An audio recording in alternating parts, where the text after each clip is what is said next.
мақомоти душанбе тасмим гирифтанд ки ду бинои истиқоматии адибони машҳур ва фарҳангиёни саршиносро тахриб кунанд.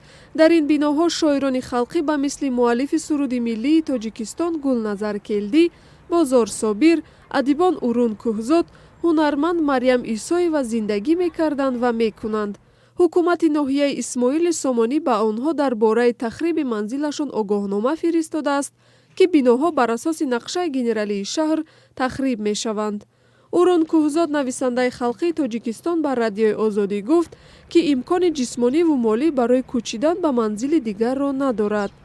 ҷавонтарин одам мумкин дар ин ҷо ҳозир 70 боло бошад.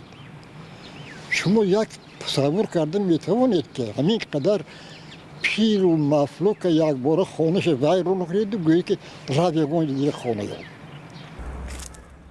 ҳунарманди мардумии Тоҷикистон Марьям Исоева бар ин назар аст ки сокинон бидуни гуфтугӯ бо ширкати сохтмончӣ ва ё мақомот бояд ба кӯч бастан розӣ нашаванд.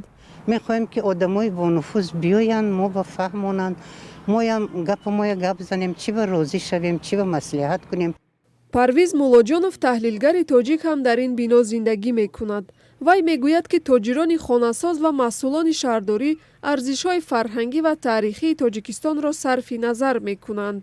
ман ба фикр ин як намуди бизнес, яъне шояд ягон бизнесмен омад ҳамон плани худро ба кадом роҳе пеш гузаронд ва акнун албатта барои бизнесмен ин гуна арзишҳои фарҳангию таърихию ва ғайру як чизи бегона аст.